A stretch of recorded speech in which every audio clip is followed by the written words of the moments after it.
Hello and welcome to Engineering Economics. EGN3613, standard state number for this course all statewide. This is an engineering course. I am your professor, Dr. Ron Eaglin.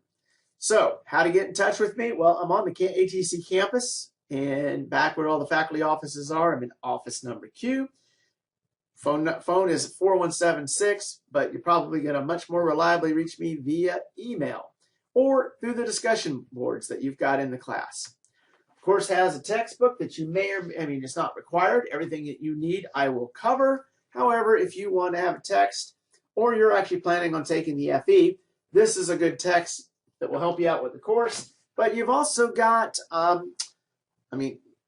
lot of people, this class is on the fundamentals, and if you're planning on taking it, you really do need to be up on your engineering economics. And the FE study guides have a lot of stuff on this too. Now, why? For you personally, why do you want to have this class? Well, one is it's expected of all engineers that you understand money, you understand how to budget things, you understand how to make decisions based on money, that you can evaluate projects, but you can also talk in financial terms. Just like the engineering's got a language, guess what? Economics and business also have a language, and you need to be able to speak it. Okay? Personally, there's a lot of good stuff for you here. If you understand money in an engineering sense, you can also understand money in a personal sense. Do you know what's better, buying or leasing a car for you financially? Do you know renting versus mortgages and how to actually get those things and how to evaluate loans? Okay, all those types of things are economic decisions. We're talking about annuities and interest rates and all those other great things that you will learn more about. Now, I want you to be successful in this course. So, how do you be successful? The first thing, number one, keep up. Okay, if you can keep up, you're probably going to be successful. I throw stuff in the announcements. Okay, there's always some reading to go with it, and also communicate. But you know what? Communication is actually a requirement of the course because you are going to have to do postings. But if you stay on top of stuff, you should do well. It's an online course. Everything's in Falcon Online, and I keep it up to date. So everything you need should be there.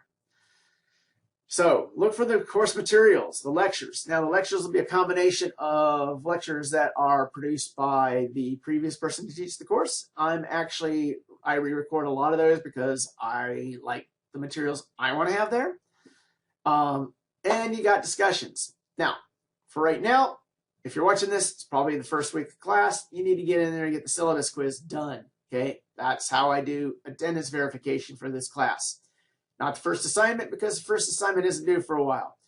Okay, just keep up, look at the class.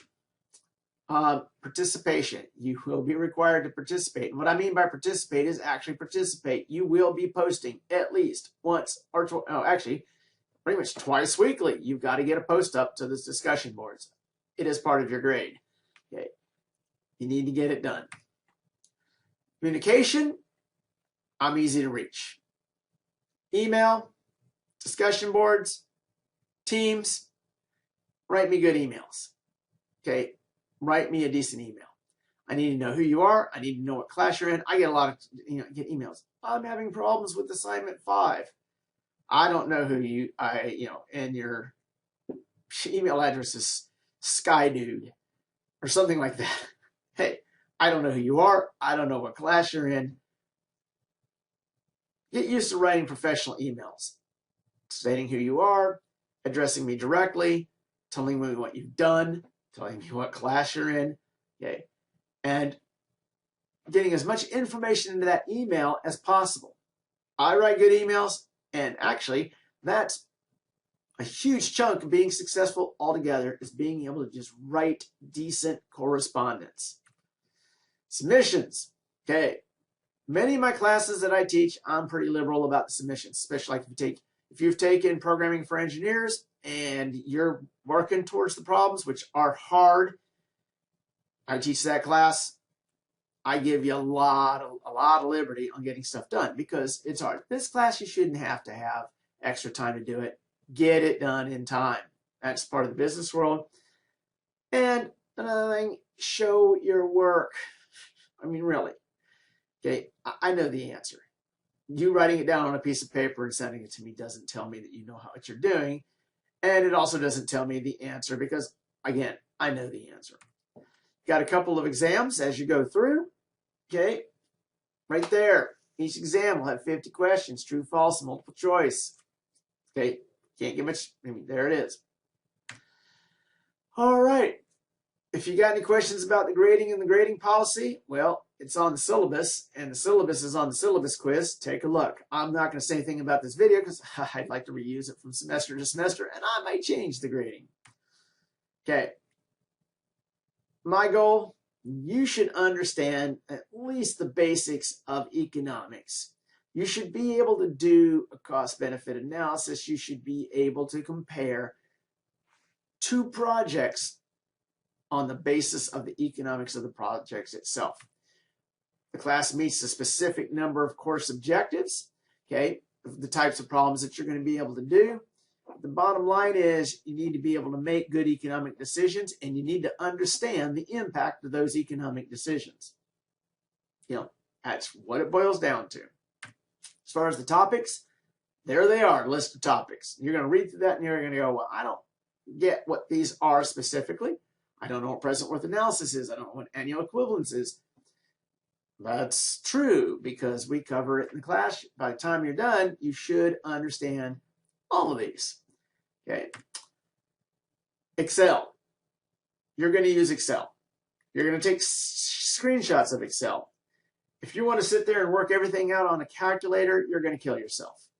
Get familiar with using spreadsheets. Get familiar with the equations that are available to you in spreadsheets. You have access to Office 365 as a student and all the tools that go with it. Definitely, you need to know how to use it. And you need to be good at spreadsheets. You don't go like, I'm not really good with spreadsheets. Well, what you're trying to say is I'm a bad engineer. Okay, be good at spreadsheets. All right. You're going to have questions. They're easy. Okay, just ask me the questions that you have, and I will help you out. Because I do want everybody here to make, I'd love to see everybody push through it with an A. Shows that I did a great job of teaching. Hey, that's what we want. Hope to see everybody. Hope to see. Have a great semester.